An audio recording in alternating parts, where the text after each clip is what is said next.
Hello everyone, welcome back to the 2016-17 school year. I wanted to just give you a few quick updates. First of all, I will be meeting with all the certified special education staff on August 23rd, giving them much of the information that I'm sharing with you as well as some additional specifics that they need to know. But here are the specifics that I see you would need to know. We have a new quote position at Southern Plains. It's pretty minimal. Kirsten Rossell is a special education teacher at Fairmont Elementary, and she uses a lot of technology in her special education classroom to individualize instruction as well as collect data for students. Since data collection has been a primary goal for us, I asked her this summer if she would put together some resources for teachers so they can see how she uses these resources within her classroom. So these are the software tools that she uses within her classroom. And if you click on the title for each of them, there is a short video, either she created herself or that she found available on the internet, that explains what the tool is and how it can be used. The cost is also included in this column, and there's a lot of great information here. So if you're interested in knowing any more about it, it is on the Southern Plains website under Learning Opportunities, and then if you scroll down, there's Tech Resources. She will also be doing some quick little blips and posts on Facebook. So if you are on Facebook, be sure to check out Southern Plains Ed Co-op, and you can find out a variety of things going on at Southern Plains. My number one goal last year was to increase the number of special education teachers that we had available that were qualified. As a result of that, I did a lot of recruitment, and I fell pretty much flat on my face, to tell you the truth. So here's a few lessons learned, some observations I had along the way. One of the recruitment fairs that I went to, figuring that if I went out looking for people, going face to face, that I might be able to encourage people to come to our area and get some special education teachers in. I was not just looking for special education teachers. If you had shortages, I tried to reach out. Unfortunately, didn't have a lot of luck. At one of the recruitment fairs, there were 210 employers. Every one of those employers was looking for at least one special education position.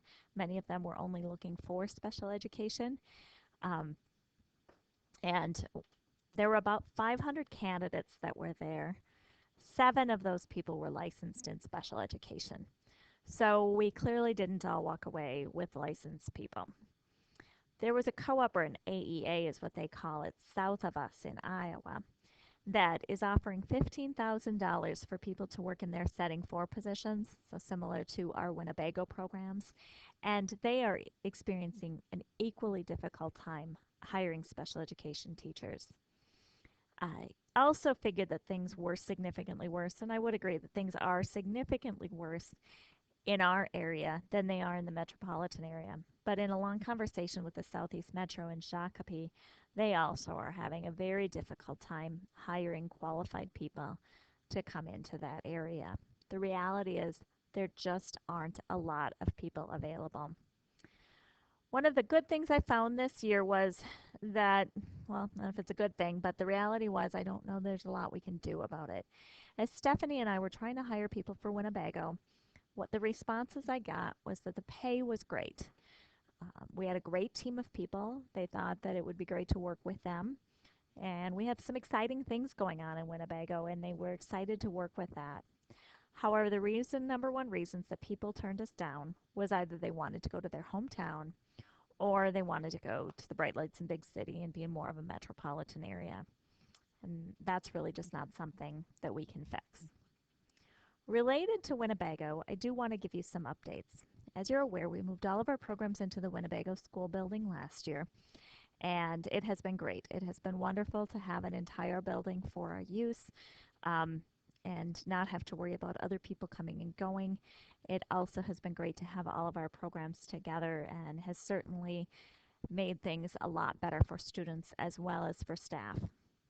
The downside is that it is an old building that has significant deferred maintenance. In addition, the building was not built to meet the unique needs of the kids that we have. We have really found that the number one thing we need is that kids need to be able to have a place where they can go and separate themselves when they're overwhelmed. And although we have plenty of square footage there, we don't have enough rooms. and we need to be able to divide those rooms off a bit. So we are taking one section of the building this summer and doing a construction project where we're going to be dividing and creating some smaller rooms. The problem is that project didn't go as planned and didn't get done on time, and we're actually looking that it'll be November before we're able to get all of that section utilized.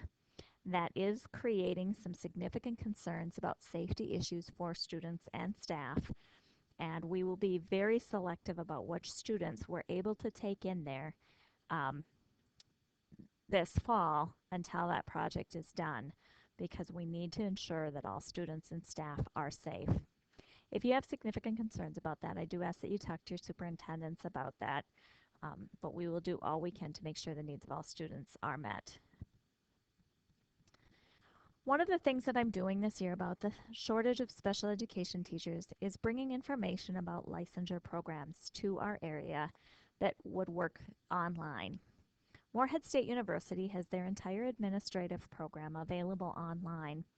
So we're going to invite the director of the program to beam in on the smartboard someday at about 4 o'clock for anybody who's interested in pursuing administrative licensure. Superintendent, principal, special education director, and I believe they have a community education director program as well. I will be getting information about that out shortly and ask that you help promote that with any teachers you have that might be good future administrators. The second program that I'm looking at is called the Para Pathways Program. This is kind of a complex program. I tried to work with some Minnesota universities in order to make this a little bit easier. Unfortunately, I didn't have a lot of luck in Minnesota.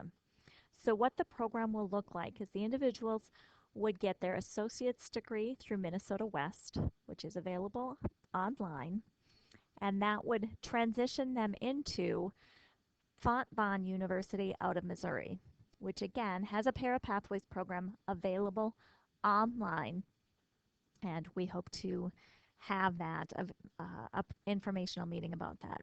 Unfortunately, that would get the individuals licensed only in the state of Missouri. That would get them, they usually can get a restricted license for a few years until they can meet the Minnesota licensures. It's a very long story as far as why that was the best way we could come up with a program, but we do hope that that will help get some people going in the program. So be thinking about which paraprofessionals would be good to enter that program, and more information will be coming out shortly. Some legislative updates for you. As you probably have heard these, but I'm going to go through them briefly, particularly from the perspective of special education. As you're aware of student discipline, there are some new requirements. The first being that assaults in school will need to be reported to MDE. As far as I have heard, I have not heard any information about how that information will be reported or what specific information will need to be reported. And from my experience, you're going to need to start collecting that data before you find that out. So start keeping track of that. The concern is going to be what the definition of assault is. We need to be careful not to over-identify assaults. For example, if a 3-year-old starts hitting their little fists and they're 25 pounds, that may not necessarily qualify as an assault.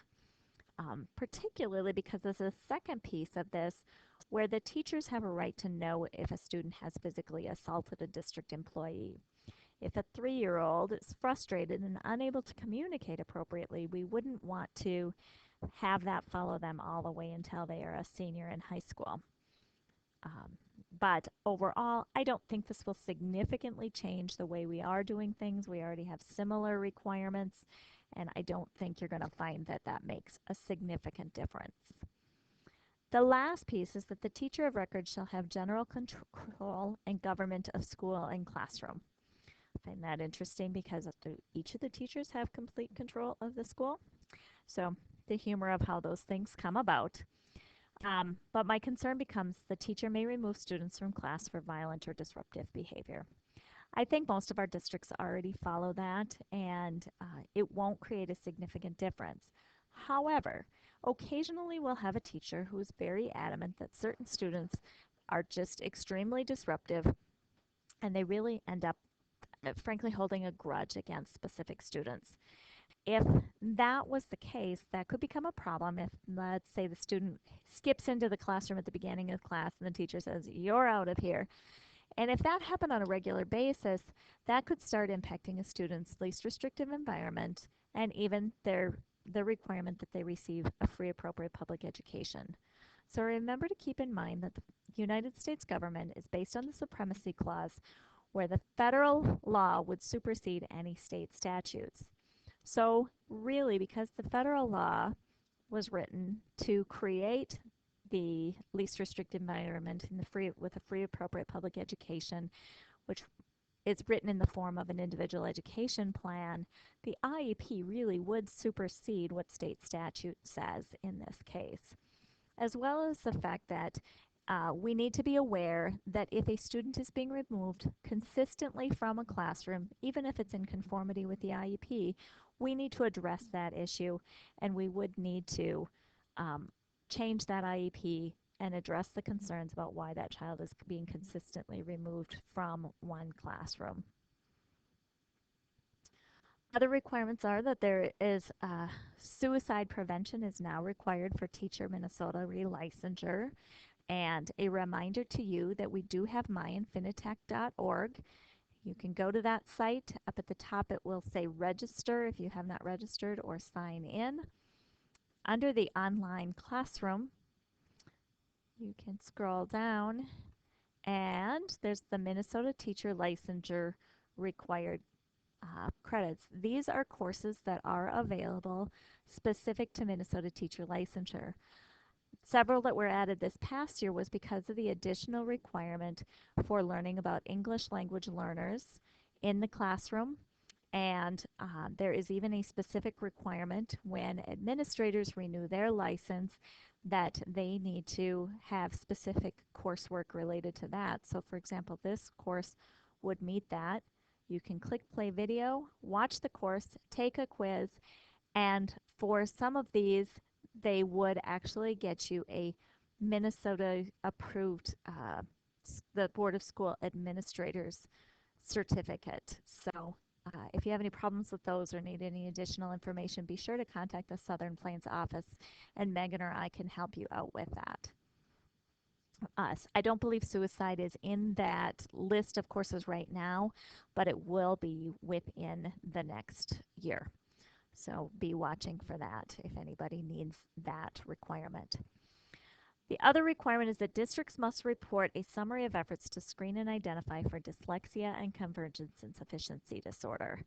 Um, this was very controversial and we're not real thrilled about it. This would be part of the Read Well report that is required.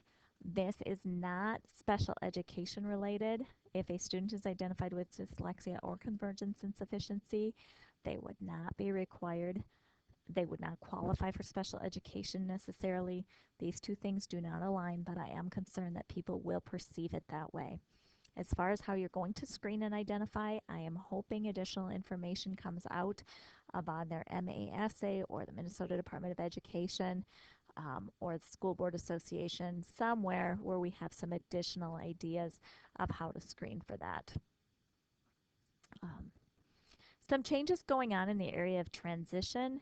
This particularly has to do with students that are likely to end up in a sub-minimum wage job. So if they were to work at MRCI or STEP or something like that where they had some kind of supported employment, that is really being frowned upon and is becoming more difficult. And it's becoming as a result of the Workforce Innovation and Opportunities Act, the Olmstead Plan, as well as some changes in personnel at MDE Finance. There's a lot of questions out there and a lot of changes that are happening, but I will be keeping people informed as we proceed through that.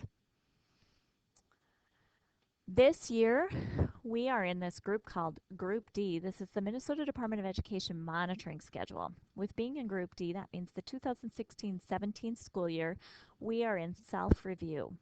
The coordinators and I will be going to Rochester to get training on how to review files for due process compliance monitoring, and then we will be pulling a large amount of special education files, reviewing those files, giving teachers feedback, and then they actually have to correct any errors that are found in those files. Having a perfect special education due process file is nearly impossible because there are so many requirements.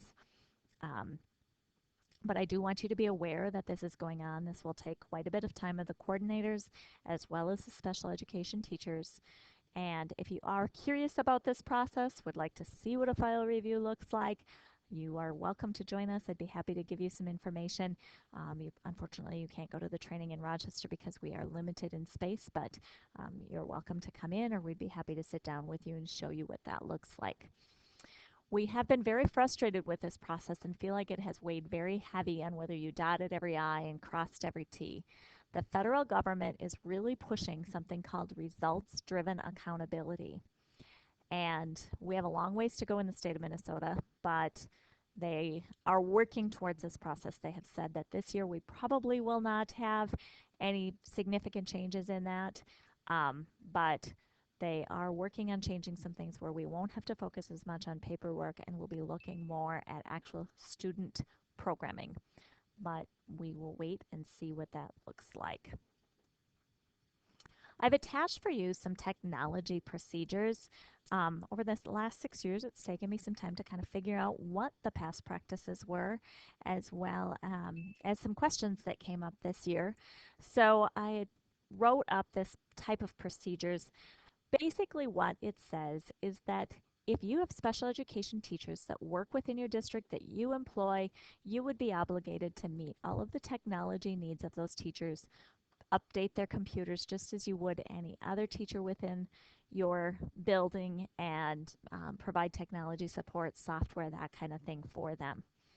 If there are itinerant special education staff, then it would be the Southern Plains would purchase the technology for them.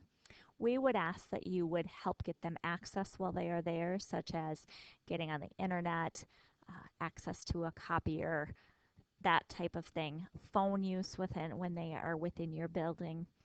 Um, However, Southern Plains would purchase the computer. Wherever the individual spends the majority of their time is where they would get technology support. I did a big study on this to make sure that everybody is equal and that each of the districts are providing an equitable amount of technology support, and it turned out very equitable. We were pretty equitable across the process. And also some questions about like laminators, copy machines, those kinds of things. You know, the staff are really good about utilizing that fairly equally within the districts. Now, I'm not saying that if somebody works in Martin County West and Truman, they might make copies in Martin County West for Truman students, and the next day they might make some copies in Truman for Martin County West students. But they try to keep that fairly equitable based on the number of students that they work with. Same things with laminators, that kind of thing.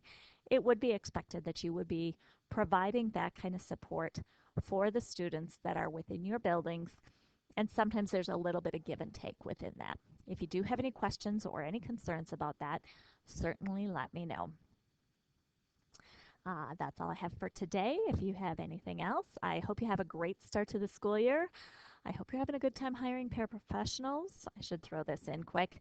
Um, I this last Tuesday, I was fully staffed, thought I was doing great. Um, by Thursday, I needed to hire 7 paraprofessionals. I was feeling pretty bad for myself, and then I went into a meeting with the administrators in special education from Mankato School District, and they needed to hire 48 additional paraprofessionals. And I was rather shocked by that and felt a little better about myself. Um, we were also talking about the number of turnover that we've experienced in paraprofessionals. This last year I did a study and found that half of the paras that work for Southern Plains are new within the last 2 years. And Mankato figured they were about 75% of their paras were new within the last 2 years. So we're certainly seeing some changes with that population. We have had some significant problems with um, attendance rates and some things that way. If you're also experiencing that and want to talk through that, we did some research into why that is and what's going on. Um, and I assure you, you're not alone. I don't have any easy answers, but did find some interesting pieces as we did some research into that. So there's our update from Southern Plains. Have a great start to the school year.